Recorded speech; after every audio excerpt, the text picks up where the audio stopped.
Dan yang terakhir mengatakan 500% dari biaya beban atau rekening minimum apabila lama gangguan lebih dari 40 jam di atas besaran tingkat mutu pelayanan tenaga listrik. Pasal 6A 6A Peraturan Menteri SDM nomor 18 tahun 2015 mewajibkan PLN memberi kompensasi. Ya, di Peraturan Menteri Ekonomi Sumber Daya Mineral ini diktum menimbangnya, konsiderannya menyatakan bahwa mengingat Undang-Undang Nomor 899 tentang Perlindungan Konsumen. Ya, itu tadi umbrella law, payung hukumnya bagi konsumen. Bagi konsumen dalam hal ini PLN. Nah, ini adalah perintah. Itu berarti harus dijalankan. harus dijalankan.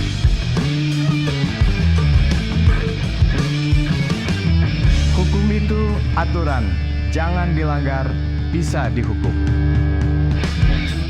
Assalamualaikum warahmatullahi wabarakatuh. Tabi pun, sahabat Mitra TV, berjumpa lagi dengan Zona Hukum.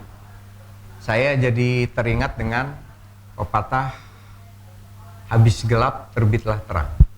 Tetapi di tanggal 4 dan 5 Juni kemarin sebaliknya, setelah terang terbitlah gelap. Kenapa? Karena terjadinya blackout atau mati lampu total PLN akibat kerusakan transmisi di daerah Lubuk Linggau dan Lahar. Dan setelah hampir 40 jam tidak normalnya listrik di Lampung ini, PLN akhirnya bisa menghidupkannya kembali. Nah, tetapi apakah setelah dihidupkan listrik di Lampung ini normal kembali, PLN bisa lepas tangan begitu saja? Apa tidak ada konsekuensi yang harus dilakukan oleh PLN ke depannya? Atau adakah aturan-aturan hukum yang bisa melindungi konsumen-konsumen PLN kalau merasa dirugikan akibat padamnya lampu yang hampir 40 jam itu? Nah, untuk membicarakan ini, kami akan mengupasnya secara detail dengan Guru Besar Ilmu Hukum Fakultas Hukum Universitas Lampung, Profesor Hamzah SHMH. Terima kasih Profesor sudah berkenan hadir untuk membicarakan soal dari sisi hukumnya ini gitu. Karena kan yang kami ketahui Profesor ini fokus di soal hukum perlindungan konsumen, bahkan infonya disertasi waktu doktor itu juga membahas khusus tentang perlindungan konsumen. Ya, kita mulai aja nih, Profesor. Kita kan sama-sama konsumen listrik nih. Kemarin gimana tuh perasaan Profesor ini sebagai konsumen dulu nih? Ya, memang ya sebagai konsumen kita patut kecewa dengan pelayanan yang diberikan oleh perusahaan listrik negara yang notabene adalah dialah satu-satunya penyelenggara untuk perlindungan konsumen di bidang ketenaga listrikan. Tapi ternyata sebagaimana amanat undang-undang ketenaga listrikan bahwa perusahaan listrik negara itu harus menyediakan tenaga listrik yang memenuhi standar mutu dan keandalan berlaku, itu tidak terjadi.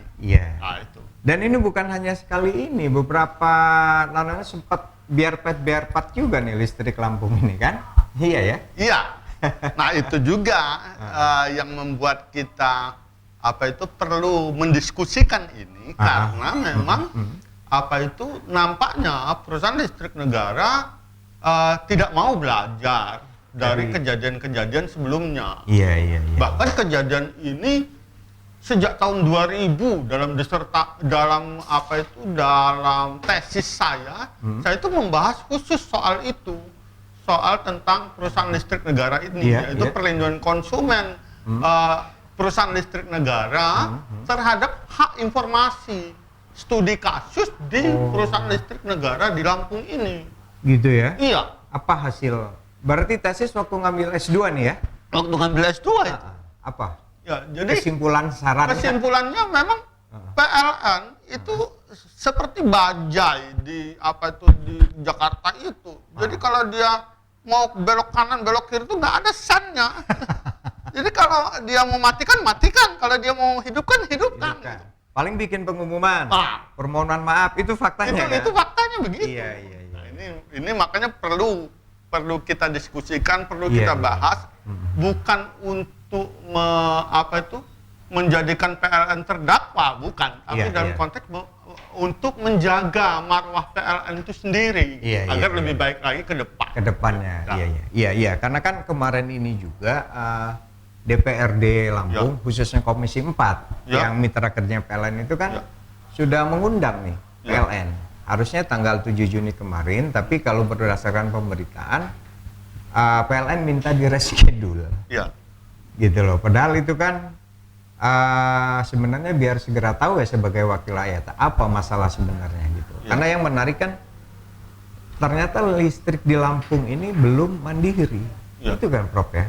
Sangat disayangkan, kita banyak PLTU. Sebalang, Tarahan, Ulu Belu dan lain-lain. Gimana ini, Prof? Iya, itu kan makanya saya bilang saya mengawalinya sejak tahun 2000. Saya menulis tesis soal perlindungan hukum terhadap konsumen atas hak informasi gitu kan. Berarti kan PLN tidak segera membuat peta, blueprint berapa besar kebutuhan yang ada di Lampung ini gitu. Tenaga listrik mana yang sudah bisa memadai membackup-nya, perlu ditambah dengan yang mana, seperti itu. Nah, dengan adanya 3 PLTU ini saya kira blueprint itu sudah keluar dari itu, tidak lagi diduga bahwa ini tidak diketahui, gitu. Tidak diketahui bahwa ternyata PLN di Lampung belum mandiri. Masih tergantung dari Sumsel. Interkoneksi apa istilahnya gitu.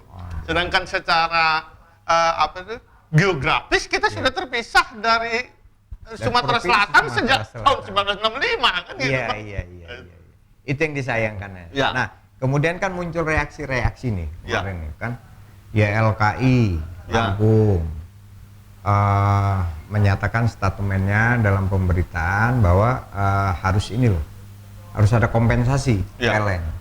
Kemudian Apindo, Asosiasi Pengusaha Indonesia gitu kan, harus juga gitu loh. Ada ganti rugi perusahaan gitu loh. Nah, belum lagi kan pasti Prof Hamzah juga kan mengalami kerugian juga kan? Iya, betul. Dosen-dosen pasti kan nggak bisa ngajar. Nah, ini apakah memang bisa serta-merta kerugian itu atau gimana ini? Ya, kalau di Undang-Undang Perlindungan Konsumen sendiri, itu kan berpijak kepada perbuatan melawan hukum atas dasar kesalahan. Walaupun di Undang-Undang Perlindungan Konsumen itu sebenarnya dalam sejarahnya terbentuknya, karena yang membuat naskah akademik itu ada dari Fakultas Hukum UI, sebenarnya tanggung jawab mutlak itu sudah ada dimasukkan dalam Undang-Undang Perlindungan Konsumen. Nomor 8 tahun 99 itu. Tapi entah bagaimana ceritanya, undang-undang itu meniadakan tanggung jawab mutlak itu.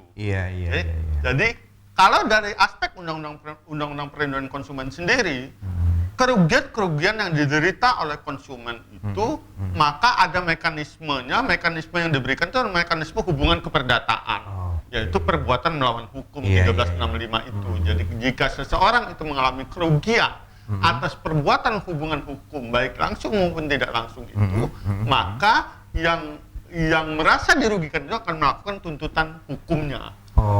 Jadi itu. Gitu. Tapi kalau seandainya di Undang-Undang Perlindungan Konsumen nomor 8 tahun 99 itu ada aturan tanggung jawab mutlak, nggak perlu proses hukum itu? Tidak perlu. Kalau itu tidak perlu gitu. Jadi di Undang-Undang Consumer Act tahun 67 di Amerika Serikat itu memang sudah membackup soal itu. Tanggung jawab mutlak itu dari si produsen. Dari produsen. Jadi produsen itu konsumen tidak mempermasalahkan dan produsen tidak mempermasalahkan apakah konsumen itu salah dalam mengkonsumsi produk dan jasanya itu. Jadi produknya itu sudah include di dalamnya adalah asuransi. Seperti itu. Untuk membackup tanggung jawab mutlak itu. Karena mungkin saja kerugian yang diderita oleh konsumen itu tidak bisa ditanggung sepenuhnya oleh produsen. Jadi produsen juga mengalihkan beberapa tanggung jawabnya kepada pihak ketiga dalam konteks ini asuransi. Tapi itu di Amerika. Itu udah cocok belum kalau di Indonesia diterapkan tuh? Ya itu yang saya ceritakan di awal tadi, itu ya. Ya, bahwa makanya ke depan Undang-Undang Perlindungan Konsumen itu memang sekarang dalam tahap untuk direvisi 899 itu. Salah satunya adalah memasukkan atau aspek asuransi untuk membackup perlindungan konsumen itu. Aspek asuransi, ya. Itu salah satunya. Oh berarti di undang-undang yang sekarang belum ada? Belum ada. Aspek asuransi maksudnya gimana nih? Jadi ketidakmampuan produsen di dalam menanggung tanggung jawabnya atas kerugian yang diderita konsumen, maka dia mengalihkan pada asuransi. Jadi salah satu, jadi produknya itu, harga produk itu di dalamnya include adalah asuransi, biaya pembayaran premi itu. Itu untuk pelayanan publik juga termasuk? Seharusnya demikian. Itu yang terjadi dengan pelayanan publik terhadap parkir kendaraan di Jakarta yang dituntut itu. Itu kan di YLKI bukan. Waktu itu kan dituntut sehingga semua pelayanan parkir di Jakarta itu diasuransikan. Jadi tidak berpijak lagi pada klausula standar apabila parkir kendaraan itu kendaraannya hilang dan atau isi di dalamnya itu hilang, maka asuransi akan membayarnya. Itu di Jakarta. Gitu. Jadi kalau seandainya nanti revisi Undang-Undang Perlindungan Konsumen ini berhasil memasukkan itu aturan tentang asuransi. Misal gini nih, bukan hanya PLN, ya soal rumah sakit, PDAM, bank, pelayanan. Iya. Asuransinya yang bayar siapa preminya? Bisa konsumen, bisa perusahaan itu sendiri. Gitu. Bisa perusahaan itu sendiri. Bahkan konsumen di Amerika Serikat itu sampai pada titik nadirnya, mereka tuh membuat asosiasi yang disebut dengan RRG, Risk Retention Group. Jadi sampai kalau saya mau mengisahkan itu adalah ada ibu-ibu rumah tangga yang mengkonsumsi minyak goreng umpamanya. Iya. Ya.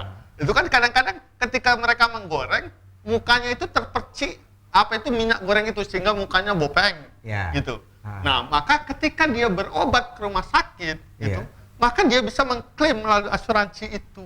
Asuransi tanggung jawab itu tadi yang disebut dengan RRG itu. Oh iya. Nah sekarang kalau ini PLN nih khususnya, model misal nanti ada sistem asuransi itu laku, gara-gara mati lampu, elektronik rusak, misalkan ada kebakaran, misal itu asuransi itu yang ini atau PLN gimana tuh?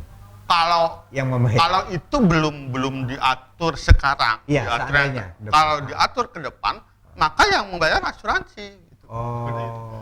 Tapi juga ini perlu transparansi ya, perlu informasi yang jelas dari PLN terhadap kebakaran, seperti tadi Pak Rojali bilang bahwa ini ada kebakaran di rumah tangga itu. Sebenarnya dalam perjanjian antara PLN dengan konsumen itu kan dia hanya memasang aliran itu saja. Gitu. Ini pernah ada skripsi mahasiswa membahas soal itu. Jadi sebenarnya PLN itu bertanggung jawab kebakaran terhadap arus yang dia pasang. Gitu. Arus yang dia pasang, yaitu arus inti. Arus intinya itu biasanya ada di ruangan tengah dan bagian dapur atau ruangan tengah dengan di kamar utama. Yang lainnya kan paralel. Nah, jika kebakaran yang diderita oleh konsumen itu bersumber dari dua sumber itu, PLN itu tanggung jawab dalam perjanjiannya. Itu ada dibahas oleh mahasiswa ya? Mahasiswa sudah pernah membahas soal itu. Nggak tahu kalau klausula itu dirubah oleh PLN ya, kita nggak tahu. Padahal di kontrak-kontrak itu ada. Iya. Iya, jadi ini Prof. Hamzah ini menarik nih, tapi ini masih kulitnya aja nih, gitu loh. Karena nanti akan lebih banyak kami ingin minta penjelasan detail dari Profesor tentang hak kewajiban konsumen. Kemudian selain undang-undang konsumen itu, ada nggak aturan-aturan terkait itu yang membahas tentang khususnya kerugian dialami oleh konsumen PLN. Betul. Gitu. Kewajiban PLN itu apa? Kan gitu ya. Tadi sudah disinggung dikit Undang-Undang Nomor 8 Tahun 1999 Perlindungan Konsumen. Di situ kan pasti memuat tentang hak dan kewajiban penyedia jasa atau produsen maupun konsumen. Itu bisa dijelaskan? Ya. Di dalam Undang-Undang 899 itu dinyatakan bahwa konsumen itu memiliki hak ya. Hak hanya itu mendapatkan informasi yang jelas terhadap sebuah produk. Jadi jika produk itu berasal dari luar negeri, maka produk itu wajib harus mendampingi dengan penjelasan dalam bahasa Indonesia. Hak memperoleh kenyamanan, hak memperoleh keselamatan gitu. Terhadap produksi, terhadap produk yang dia konsumsi, terhadap produk dan jasa yang dia konsumsi. Dalam konteks di hak konsumen untuk ketenaga listrikan, itu dia dinyatakan benar itu di dalam Undang-Undang ketenaga listrikan bahwa konsumen membeli tenaga listrik berhak mendapat pelayanan yang baik, berhak mendapat tenaga listrik secara terus-menerus dengan mutu dan keandalan yang baik, seperti itu. Jadi hak konsumen itu. Kalau kewajiban PLN-nya berarti yang itu tadi ya, wajib memberi pelayanan. Kembalikan dari itu wajib memberikan gaya listrik yang andal dan itu. Kewajiban konsumen wajib bayar. Wajib bayar. Ini cuma masalahnya kalau telat dikit didenda. Kalau konsumen, kalau PLN mematikan lampu nggak ada denda-denda. Ya. Tapi ada kompensasi atau sejenisnya nggak itu di undang-undang itu? Di dalam Undang-Undang Ketenaga Listrikan, itu secara umum memang dia memberikan beberapa kompensasi, yaitu akibat tingkat mutu pelayanan tenaga listrik yang mengalami gangguan. Ya. Oh, ada ya? Ada. Akan tetapi, saya membaca berita yang dijelaskan oleh PLN terhadap blackout di Lampung kemarin itu, dia mengatakan bersumber pada peraturan Menteri Ekonomi Sumber Daya Mineral. Yang peraturan itu peraturan tahun 2011, sedangkan peraturan itu sudah diganti dengan peraturan nomor 18 tahun 2019. Oh, itu revisi dari dari undang-undang tahun 2009. Dari peraturan menteri itu. Iya. Yaitu pasal 13 peraturan Menteri Ekonomi Sumber Daya Manusia nomor 9 2011 menetapkan besarnya ganti kerugian berdasarkan lama pemadaman 4 jam 10% tarif listrik, 8 jam 20% tarif listrik, 12 jam 30% tarif listrik, 24 jam 50% tarif listrik. Dan aturan ini sudah direvisi. Berarti yang tadi Prof jelaskan udah nggak berlaku lagi? Nggak berlaku lagi. Direvisi dengan peraturan Menteri Peraturan Menteri Energi Sumber Daya Mineral ini nomor 18 tahun 2019. Itu. Ini merevisi justru perubahan atas peraturan Menteri nomor 27 tahun 2017, bukan 2011 yang itu, yang 5%, 20% itu tadi. Berarti di sini ada ngatur kompensasi. Nah, kompensasi di sini secara tegas diatur di dalam pasal di dalam pasal 6A. Di dalam pasal 6A angka 4 itu dia menyatakan bahwa kompensasi sebagaimana dimaksud atas dalam hal lama gangguan atas besaran tingkat mutu pelayanan tenaga listrik sebagaimana dimaksud termasuk dalam blackout kemarin ayat 1 dan 2 maka diberikan ketentuan kompensasinya. Kompensasi ya. 50% dari biaya beban atau rekening minimum apabila lama gangguan sampai dengan 2 jam di atas besaran tingkat mutu pelayanan tenaga listrik. 2 jam? 2 jam. Persen tadi? 2 jam itu 50%. Jadi kalau bahasa sederhananya kalau mati lampunya 2 jam, kompensasi 50%. Lalu yang B, 75% dari biaya beban atau rekening minimum apabila lama gangguan lebih dari 2 jam sampai dengan 4 jam di atas besaran tingkat mutu pelayanan tenaga listrik. Kompensasinya. Mati lampu di atas 2 jam sampai 2 jam sampai dengan 4 jam. 4 jam. Dilanjutkan di huruf C-nya. 100% dari biaya beban atau rekening minimum apabila lama gangguan lebih dari 4 jam sampai dengan 8 jam. Oke. Gitu. Oke. Nah, ini perintah loh ini. Oke. Oke. Lalu 200% dari biaya beban atau rekening minimum apabila lama gangguan lebih dari 8 jam sampai dengan 16 jam. Di atas besaran tingkat mutu pelayanan tenaga listrik. 8 sampai 16. 200%. Oke. Lalu yang dilanjutkan Ada 300% dari biaya beban atau rekening minimum apabila lama gangguan lebih dari 16 jam sampai dengan 40 jam di atas besaran tingkat mutu pelayanan tenaga listrik. Oke. Dan yang terakhir mengatakan 500% dari biaya beban atau rekening minimum apabila lama gangguan lebih dari 40 jam di atas besaran tingkat mutu pelayanan tenaga listrik. Pasal 6A 6A Peraturan Menteri SDM nomor 18 tahun 2015 mewajibkan PLN memberi kompensasi. Ya. Nah, blackout kemarin kalau saya lihat aturan ini sekitar 40 jam, berarti yang tadi pasalnya 200%. 200%. Bentuk kompensasi yang harus diberikan oleh PLN ke konsumen 200% itu gimana? Gratis pembayaran atau bentuk uang ya?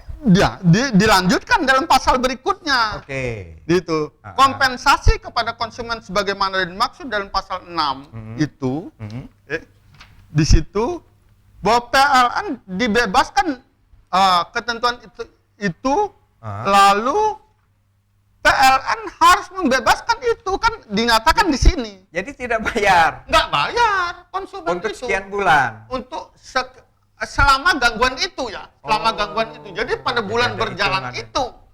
Pada bulan berjalan itu maka konsumen dibebaskan jika masuk dalam diktum-diktum 2 jam sampai 4 jam, 4 jam sampai 8 jam, 8 jam sampai 16 jam, sampai pada 48 jam itu. Iya. Tadi itu berarti 200% ya, gitu.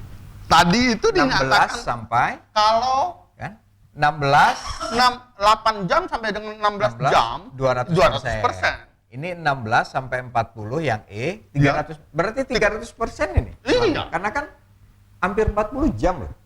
Mati lampu kemarin. Kalau teridentifikasi itu memang hampir 40 jam, maka Pak diktum itu yang digunakan. Iya. kompensasi. Jadi kemungkinan antara 200% atau 300 ini 300%. konsumen Lampung harus dapat kompensasi dari PLN. itu.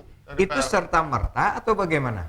Karena ini adalah aturan yang rigid dan terakhir, gitu. Karena Undang-Undang Perlindungan Konsumen itu kan umbrella law. Ini jadi dasarnya Undang-Undang Dasarnya Perlindungan Konsumen. Ini. Dia kan umbrella. Nah, adapun ini, makanya saya katakan, saya lebih dulu mengatakan bahwa Undang-Undang Perlindungan Konsumen itu adalah umbrella law bagi konsumen di mana saja konsumen itu berada. Apakah di perbankan, apakah di rumah sakit, apakah di perumahan. Dalam konteks ini adalah di PLN. Dan di peraturan Menteri Ekonomi Sumber Daya Mineral ini diktum menimbangnya, konsiderannya menyatakan bahwa mengingat Undang-Undang Nomor 899 tentang Perlindungan Konsumen. Ya, itu tadi umbrella law. Payung hukumnya bagi konsumen. Bagi konsumen dalam hal ini PLN gitu. Nah, ini adalah perintah. Gitu. Berarti harus dijalankan. Harus dijalankan serta merta kalau menurut saya. Memang ya di dalam apa ini peraturan menteri ini dijaga. Gitu. PLN itu masih saja dijaga oleh peraturan menteri ini, yaitu bahwa ketentuan tersebut tidak berlaku. Ya, di pasal 8-nya bahwa PLN dibebaskan dari kewajiban memberikan kompensasi kepada konsumen sebagaimana dimaksud dalam pasal 6A dan pasal 6B dalam hal terjadi kahar. Terjadi? Kahar. Apa kahar? Kahar itu keadaan memaksa gitu. Tapi kaharnya sudah dijelaskan di sini. Iya. Jadi tidak perlu lagi ditafsirkan secara multitafsir. Kahar yang dimaksud. Kahar yang dimaksud adalah huru-hara, kekacauan umum. Gitu. Kekacauan umum tidak terjadi. Huru-hara tidak terjadi. Sabotase tidak terjadi. Kerusuhan tidak terjadi. Demonstrasi dengan kekerasan tidak terjadi. Pemogokan tidak terjadi. Kebakaran tidak terjadi. Banjir tidak terjadi. Tanah longsor tidak terjadi. Gempa bumi tidak terjadi. Itu ya? Iya. Itu kan secara secara rinci, akibat kecelakaan tidak terjadi, bencana alam tidak terjadi. Gitu. Dilanjutkan lainnya atau perintah instansi yang berwenang. Jadi ditutup kaharnya. Tidak ada. Karena kemarin PLN sendiri sudah mengumumkan ke masyarakat gitu ya, sahabat mitra TV ya, Prof, bahwa blackout ini akibat kerusakan transmisi. Gitu loh. Ada Lubuk Linggau, Lahat yang berdampak ke Sumbaksel. Iya. Yang di dalam Undang-Undang Ketenagalistrikan. Itu nggak masuk kategori keadaan tidak masuk memaksa. dalam kategori kahar. Gitu. Kerusakan, bicara maintenance, perawatan. Iya, berarti dia memang kompensasi tidak bisa berlaku. memenuhi hak dari konsumen itu. Iya. Itu Nah, tinggal kita menyediakan- tunggu nih, Prof. Bagaimana nih bentuk PLN ini untuk memenuhi perintah Menteri SDM ini untuk ini kan? Iya. Gitu Saya ya? kira ya PLN harus. Nah, tadi kan sempat saya singgung soal PLN yang minta ditunda, direct schedule untuk RDP lah dengan pendapat dengan Komisi 4 DPRD Lampung, mereka yang harusnya 7 Juni kemarin itu. Ini sebaiknya ini udah harus dijelaskan oleh PLN ya nanti. PLN harus bentuk menjelaskan kompensasinya itu, apa ya? Kondisi ini. Biar masyarakat tahu apa haknya. Betul. Iya. Oke. Dan biar juga ketika itu akan dilaksanakan oleh PLN kompensasi itu, dia memperoleh dasar hukumnya memberikan kompensasi itu. Iya.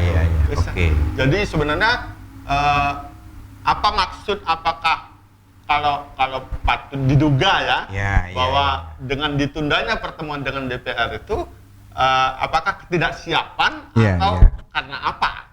Justru kalau kita melihat itu justru merugikan PLN sendiri gitu ya, untuk memperoleh dasar hukum dalam pemberian kompensasi itu. Oke. Nah, itu kompensasi. Artinya kan yang saya pakai kompensasi ini kewajiban dari PLN akibat pelayanannya nggak bagus. Nanti kan. Nah, tapi kan selain itu juga ada misal Apindo udah bikin statement, harus ganti kerugian. Belum lagi mungkin ada banyak barang elektronik nih yang rusak. Biar pet berpengaruh gitu. Nah, ini konsumen kalau barang elektroniknya rusak itu bisa minta ganti rugi ke PLN. Bisa. Caranya? Di dalam Undang-Undang Perlindungan Konsumen memang tidak memberikan pijakan terhadap serta-mertanya ganti kerugian produsen terhadap konsumen yang dirugikan. Oh, beda dengan kompensasi ini. Beda dengan kompensasi ini. Jadi konsumen bisa mengambil apa itu celah hukumnya, yaitu melakukan penuntutan ganti rugi. Karena Undang-Undang Perlindungan Konsumen di Indonesia 899 itu masih berpijak kepada ganti kerugian atas kesalahan. Gitu. Jadi dia mendasarkan diri pada hubungan keperdataan 1365 itu, yaitu perbuatan melawan hukum yang menimbulkan kerugian pada pihak yang lain. Seperti itu. Jadi mekanismenya adalah tuntutan, gugatan perdata, PMH, perbuatan melawan hukum. Itu bagusnya perorangan atau semacam class action atau gimana ya, Bung Hamid? Undang-Undang Perlindungan Konsumen memberikan dua alternatif itu. Apakah mau melalui class action, itu gugatan perwakilan, ataukah mau melalui pribadi. Hal ini Pak Rojali tadi mengatakan bahwa jika Apindo, jika ada perusahaan merasa dirugikan bisa melakukan gugatan tersendiri, tidak masalah soalnya. Tidak masalah ya? Iya. Oh, jadi ada dua ya? Ada dua. Iya. Bisa class action, bisa pribadi. Gugatan diajukan di alamat di tempat PLN itu berada ya? Bukan di pusat ya? Bukan PLN pusat yang digugat ya? Bukan ya? Oh iya. Jadi makin detail nih Profesor, karena kan banyak nih, mungkin banyak masyarakat termasuk saya juga yang belum paham nih tentang ada kompensasi antara segala macam. Kuncinya adalah niat baik, itikat baik dari PLN, mau tidak melaksanakan itu, gitu kan. Berarti kan kalau PLN tidak mau melaksanakan itu ada konsekuensinya, dianggap pelayanannya makin buruk gitu. Iya. Gitu ya. Iya. Jadi PLN harus segera menyadari dan berbenah dalam memberikan pelayanan kepada publik. Gitu. Jangan selalu berlindung di aturan hukum yang sifatnya general. Bahwa dia adalah bagian dari negara. Negara itu yang memerintahkan dia gitu. Jadi tidak bisa lagi berlindung seperti itu karena di Mahkamah Konstitusi itu sudah mencabut persoalan itu. Ada gugatan. Ada gugatan di Mahkamah Konstitusi tentang pasal 11 ayat 1 Undang-Undang 30 2009 tentang ketenagalistrikan, yaitu penyediaan tenaga listrik untuk kepentingan umum sebagaimana dimaksud pasal 10 ayat 1 di dalam itu, bahwa itu dilaksanakan oleh badan usaha milik negara, badan usaha milik daerah, badan usaha milik swasta, koperasi dan swadaya masyarakat yang berusaha di bidang penyediaan tenaga listrik. Ini sudah dicabut karena itu sudah menjadi kewenangan udah menjadi PLN. Perusahaan listrik negara, dalam hal ini BUMN. Kecuali BUMN itu tidak mampu. Gitu. Kalau dia tidak mampu menanggung semua ini, maka didistribusikan kepada pemerintah daerah. Gitu. Pemerintah daerah memberikannya kepada BUMD atau koperasi. Seperti itu. Jadi kalau sebelum itu sebenarnya bisa ya, misalnya Pemprov bikin BUMD kelistrikan gitu, tapi ini udah dicabut oleh MK ya? Iya, sebenarnya bisa. Tapi sekarang sudah tidak berlaku lagi. Tidak berlaku lagi. Seperti itu. Monopoli ya? Kalau dibilang monopoli enggak lah ya, karena ini menyangkut aset strategis listrik ya. Di dalam Undang-Undang Dasar 45 itu kan mengatakan bahwa negara berhak untuk mengelola sumber daya alamnya untuk kemakmuran rakyatnya. Ya, dalam hal ini negara memberikan tanggung jawab itu kepada BUMN, dalam hal ini adalah PLN. Yang sangat strategis, strategis gitu. Listrik urgen ya? Iya, sangat urgen seperti itu. Jadi sebenarnya tidak apa-apalah PLN, perusahaan BUMN ini yang mengelola, tapi harus lebih profesional ke depannya. Kedepannya harus begitu. Iya. Nah, tadi udah disinggung sedikit nih, Prof, tentang revisi. Revisi Undang-Undang Perlindungan Konsumen gitu loh. Selain tadi perlunya asuransi gitu, ada nggak hal-hal lain yang perlu direvisi di dari undang-undang lama Perlindungan Konsumen ini 899 selain soal asuransi? Betul. Soal revisi nih, apa saja nih yang perlu direvisi dari Undang-Undang Nomor 8 Tahun 99 Perlindungan Konsumen supaya konsumen lebih merasa terlindungi? Betul. Betul. Memang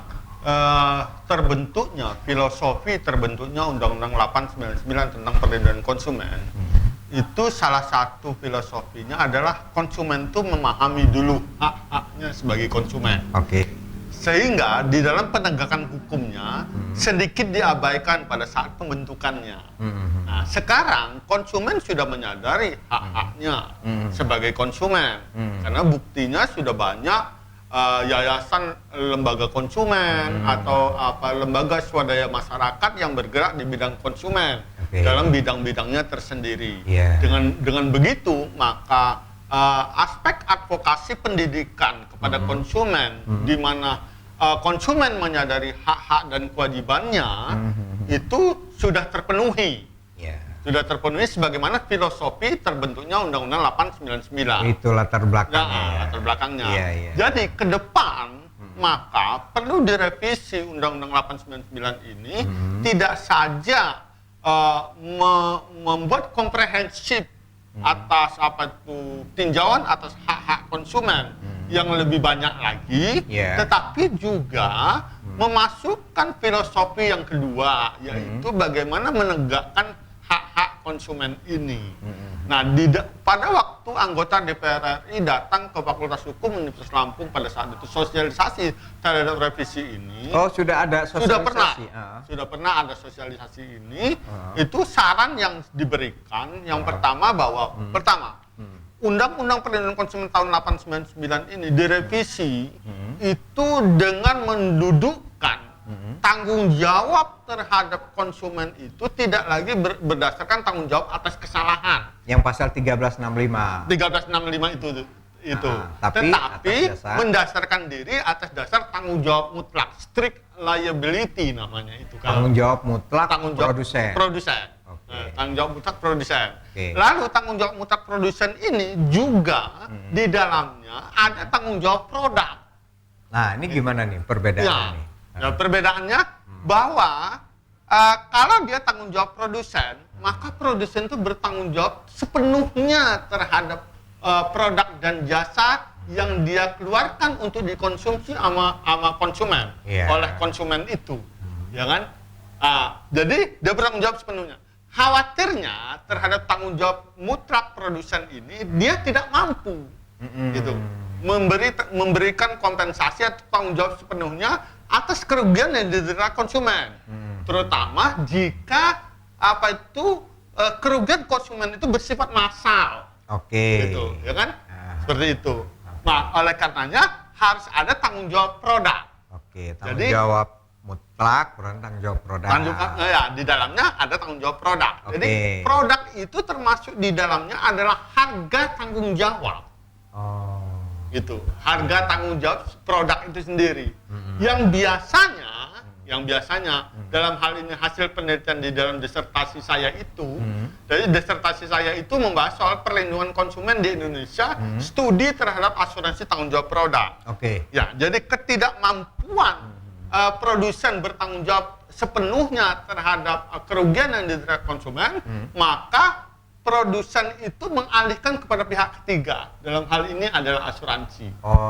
Jadi ke depan di Undang-Undang Perlindungan Konsumen itu harus ada asuransi yang melindungi konsumen jika konsumen mengalami kerugian atas pengonsumsian suatu produk atau jasa tersebut. Misal gini nih, ini menarik nih, sangat bagus kalau nanti bisa direvisi masuk tadi. Ya ini karena membahas PLN. Misal gini nih, yang sekarang ini PLN, warga dirugikan nih, misal kebakaran, rusak ini, itu nggak perlu warga nggak perlu menggugat, PLN nggak perlu yang ganti rugi, kalau oleh PLN itu dari awal diasuransikan produk dia. Betul. Sebenarnya menguntungkan ya. Gitu ya. Mudah-mudahan revisi ini nanti bisa tercapai nih. Terus ada lagi nggak revisi lain yang kita berharap seperti itu ya. Bahkan dalam perkembangan di dalam Consumer Act di Amerika Serikat itu, Undang-Undang Perlindungan Konsumen di Amerika Serikat itu tahun 67 itu sudah membuat di mana memberi peluang kepada produsen akibat dia tidak mampu, maka produsen-produsen itu berkonsolidasi, menghimpun diri itu untuk mengasuransikan produk mereka. Jadi contohnya gini, kalau ada produsen yang memproduksi sabun, sabunnya itu banyak merek tuh, banyak merek itu dikeluarkan oleh produsen A, produsen B, produsen C. Gitu. Nah, bisa saja mereka ini menghimpun diri untuk mengasuransikan produknya itu, seperti itu. Ini yang disebut dengan risk retention group itu. Jadi kalau ada konsumen yang dirugikan akibat penggunaan sabun tadi itu asuransi akan membayar. Yang penting bisa dibuktikan bahwa memang gara-gara pakai sabun itu. Karena dalam konsep asuransi itu sudah jelas, semakin tinggi resiko, maka semakin besar premi yang harus dia bayar. Itu. Terus itu kok revisi mandek kenapa ya, Prof? Mungkin kalau infonya apa karena terhalang pemilu kemarin? Bukan. Rata-rata memang ketika suatu aturan hukum di Indonesia itu adalah aturan hukum yang tidak di backup sama pihak ketiga atau pihak ketiga itu tidak punya kepentingan khusus untuk urusan publik, biasanya lama di DPR. Contohnya undang-undang Kitab Undang-Undang Hukum Pidana. Itu kan sudah dibahas sejak tahun 70. Baru sekarang ini. Baru terrealisasi tahun ini. Ini pun menunggu 2 tahun. Nanti 2 tahun penggunaannya. Masih sosialisasi. Jadi Iya, iya. Ya karena penyedia dananya ada. Tapi Pak Rojali bisa lihat ketika Iya, iya. suatu produk undang-undang itu memang untuk kepentingan Sesuatu lah ya. sesuatu. Cepat Biasanya ya. cepat itu. Contohnya Iya, iya. undang-undang tentang Omnibus Law yang sekarang pro bisa. kontra. yang sering kali berganti. Ah, Hak kekayaan intelektual. berganti-ganti. Ganti-ganti. Dari tahun 67 sampai sekarang itu sudah Udah berapa 5 kali ya? kali ganti. Seperti itu. Ini sudah 15 tahun. Belum berganti. Padahal Belum ganti. perubahan zaman sudah makin harus segera diganti nih Nah, perlindungan itu. konsumen ya. Itu Ya harus mudah-mudahan saja. Ya, insya Tadi Allah. saya tertarik nih dengan tadi Profesor bilang disertasi khusus tentang perlindungan konsumen. Ya. Saran atau kesimpulan yang Prof sampaikan di dalam disertasi itu apa supaya untuk kepentingan konsumen, produsen gitu. Iya, ya. Karena di dalam disertasi itu ada 3 pihak yang menjadi sasaran daripada penelitian tersebut. Disertasinya apa tadi Prof? Judul disertasinya itu adalah perlindungan konsumen di Indonesia, studi terhadap asuransi tanggung jawab produk. Oke, ada 3 pihak tadi ya. Ya, ada 3 Oke. pihak yang menjadi sasaran. Pertama ada pihak pemerintah. Oke. Karena kita adalah sistem negaranya, sistem negara yang nyaris sosialis, gitu ya.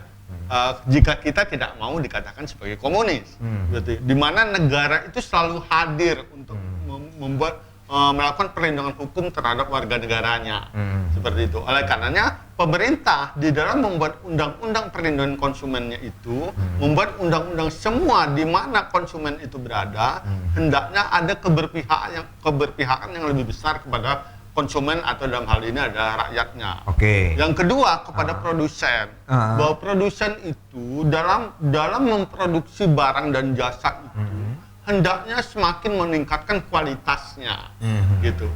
Sehingga kompensasi atas produk yang berkualitas, jasa yang berkualitas itu, saya kira konsumen tidak akan berkecil hati untuk membayar harga akibat barang yang berkualitas itu. Oke. Ya, gitu. Yang ketiga adalah konsumen sendiri. Oke. Jadi konsumen ini harus memahami hak-haknya sekaligus bagaimana menegakkan hak-haknya itu. Oke. Nah, ini dalam disertasi saya itu saya katakan seperti itu.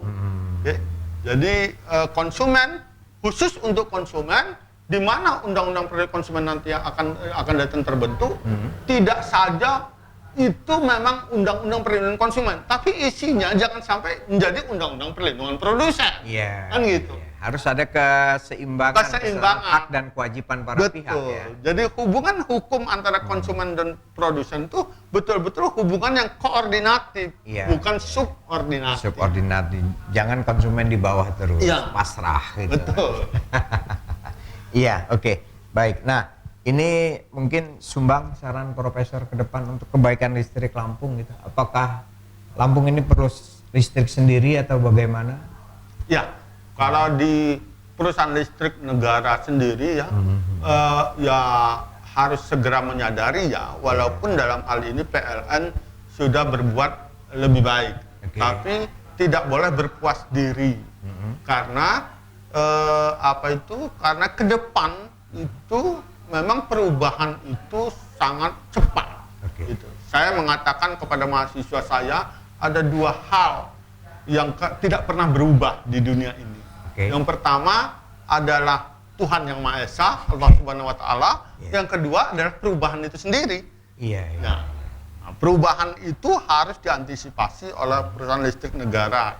Untuk di Lampung ya kita sudah terpisah dari Sumbaksel sejak tahun 65. Gitu.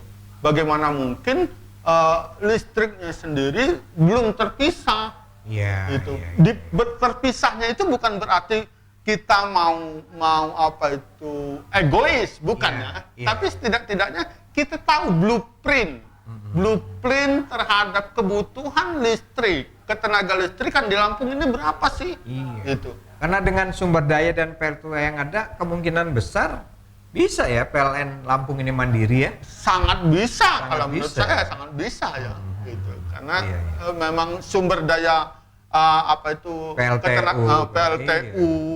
PLTA yang ada di Lampung, saya kira masih banyak lah, masih banyak kemungkinan untuk bisa digali ya. Tinggal bagaimana dimaksimalkan oleh PLN Lampung ya. Iya. Oke. Nah, ini kembali ke soal blackout nih. Saran ke konsumen nih. Ya. Supaya hak-hak dia tercapai tadi itu bisa diinikan, selain gugatan PMA, kompensasi, ini apa yang harusnya dilakukan? Atau nunggu kesadaran PLN nih? Supaya PLN ini, ya nanti kami kasih kompensasi gitu. Ya, konsumen saya kira harus menyadari ya, walaupun dalam konteks ini konsumen belum sampai pada konsumen yang saya katakan lagi-lagi dalam disertasi saya itu di Amerika Serikat tingkat kesadaran konsumen itu sudah sangat tinggi. Itu seperti bayangkan saja ada asosiasi ibu-ibu rumah tangga yang mengkonsumsi produk yang sama. Saya memisalkan umpamanya ibu-ibu rumah tangga itu mengkonsumsi minyak goreng Bimoli.